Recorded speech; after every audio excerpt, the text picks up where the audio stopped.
आज हम भारत की जो भौगोलिक स्थिति है और इसका जो विस्तार है उससे जुड़े कुछ अहम पहलुओं पर थोड़ी गहराई से बात करते हैं। जी बिल्कुल। हमारे पास जो भी जानकारी और नोट्स हैं उनसे भारत का आकार, इसकी सीमाएं और कुछ जो महत्वपूर्ण रेखाएं हैं उनको समझने की कोशिश करेंगे। हाँ जरूर। बात शुरू करते हैं भारत के कुछ पुराने नामों से। सुना है ईरानियों ने हिंदुस्तान कहा था। हाँ, और यूनानियों ने इंडिया और आर्यों ने भारतवर्ष। नाम तो कई रहे हैं। सही। खैर, नाम तो ठीक है, पर चलिए अब इसके भूगोल को, इसकी विशालता को समझते हैं। बिल्कुल।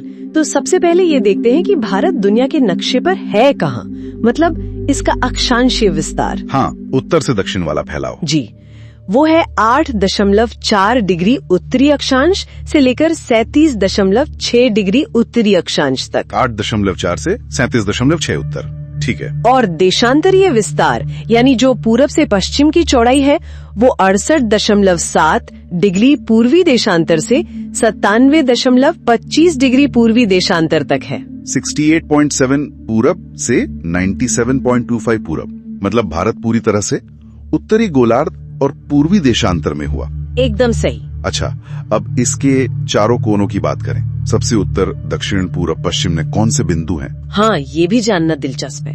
देखिए, सबसे उत्तरी सिरा जो है वो लद्दाख में है, इंद्राकौल। इंद्राकौल लद्दाख में, ओके। और सबसे दक्षिणी बिंदु वो है अंडमान निकोबार द्वीप समूह में इंदिरा पॉइंट। हालांकि वो 2004 की सुनामी में पानी में डूब गया था काफी हद तक। ओह, और भारत की जो मुख्य भूमि है उसका दक्षिणी छोर? हाँ, मुख्य भूमि का है तमिलनाडु में केप कोमोरिन, कन्याकुमारी जिसे कहते हैं। Cape Comorin. और पूरब पश्चिम वाले? पूरब में है अरुणाचल प्रदेश का वालंगू और सबसे पश्चिम में है गुजरात का सर क्रीक। वालंगू और सर क्रीक, ये नाम ही भारत की विशालता दिखा देते हैं। बिल्कुल, और ये विशालता इसके क्षेत्रफल यानी रकबे में भी दिखती है। भारत का कुल क्षेत्रफल लगभग 32 लाख वर्ग किलोमीटर है।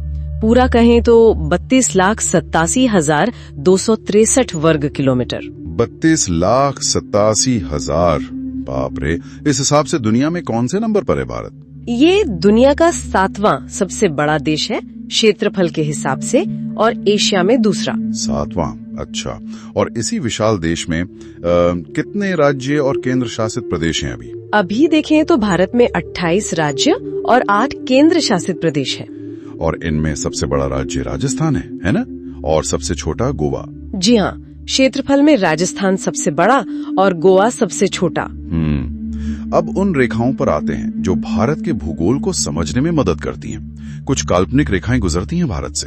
हाँ, 2 बहुत महत्वपूर्ण रेखाएं हैं। पहली है कर्क रेखा यानी 23.5 डिग्री यानी 23.5 डिग्री उत्तरी अक्षांश। कर्क रेखा, ये तो काफी सुना है। जी, ये भारत के लगभग बीच से गुजरती है, कुल 8 राज्यों से होकर। 8 राज्यों से? कौन कौन से?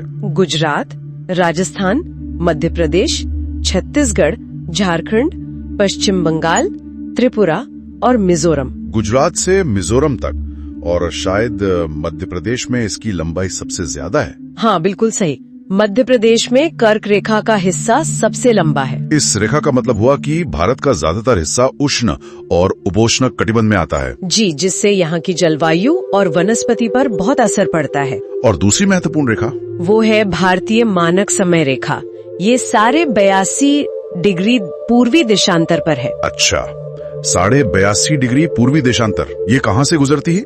ये उत्तर प्रदेश में इलाहाबाद के पास नैनी से गुजरती है और कुल 5 राज्यों से, उत्तर प्रदेश, मध्य प्रदेश, छत्तीसगढ़, उड़ीसा और आंध्र प्रदेश। इसी रेखा के समय को पूरे भारत का स्टैंडर्ड टाइम माना जाता है ना, IST जिसे कहते हैं। जी हाँ, इसी रेखा का स्थानीय समय पूरे देश के लिए मानक समय है। और एक मजेदार बात मैंने पढ़ी थी कि ये दोनों रेखाएं, कर्क रेखा और मानक समय रेखा, कहीं मिलती भी हैं। हाँ, ये छत्तीसगढ़ में एक जगह है कोरिया, वहाँ पर एक दूसरे को काटती हैं। कोरिया छत्तीसगढ़ में? इंटरेस्टिंग। और एक बात और, भारत का जो पूर्वी और पश्चिमी छोर है, वलांगू और सरक्रीक, इनके बीच देशांतर का फर्क काफी है। हाँ, करीब 30 डिग्री देशांतर का अंतर है। 30 डिग्री?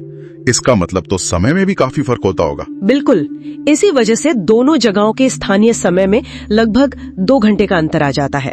मतलब अरुणाचल में सूरज गुजरात से करीब 2 घंटे पहले उगता है। सोचिए, 2 घंटे का फर्क एक ही देश में। कमाल है।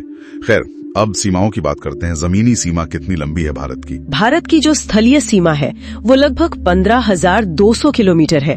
ये कई देशों के साथ लगती है। 15,200 किलोमीटर काफी लंबी है। और तटीय सीमा मतलब समंदर वाली? तटीय सीमा अगर हम द्वीपों को भी शामिल करें तो करीब 7,516 किलोमीटर है। 7,516 द्वीपों के साथ? जी। और अगर सिर्फ मुख्य भूमि की तटरेखा देखें तो वो लगभग 6,100 किलोमीटर है। 6,100, ये भी बहुत है। इस लंबी तटरेखा का फायदा भी तो होगा? बिल्कुल।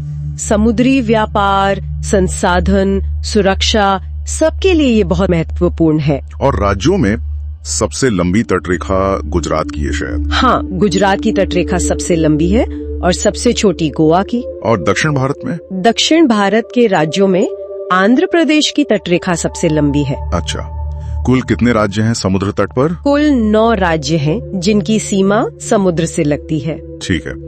अब अगर भारत की पूरी जमीन को देखें तो उसका इस्तेमाल कैसे होता है? मतलब कितने पहाड़, कितने मैदान? हाँ, मोटे तौर पर देखें तो भारत की भूमि का लगभग 43% हिस्सा मैदानी है।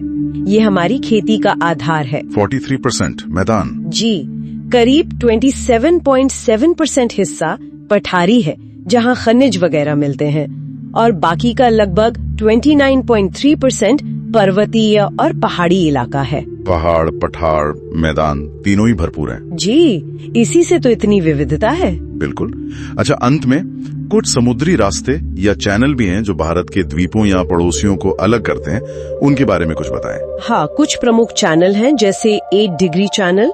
ये मालदीव और मिनिकॉय द्वीप के बीच है। मालदीव और मिनिकॉय के बीच 8 डिग्री, ओके। फिर 9 डिग्री चैनल है जो लक्षद्वीप और मिनिकॉय के बीच है। लक्षद्वीप और मिनिकॉय 9 डिग्री।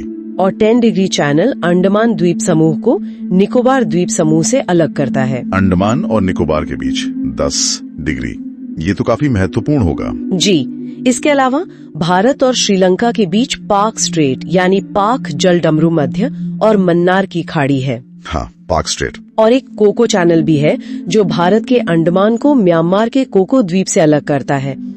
ये सभी रणनीतिक नजरिए से बहुत अहम है। तो मतलब भारत का भूगोल सिर्फ आंकड़ों का खेल नहीं है? बिल्कुल नहीं।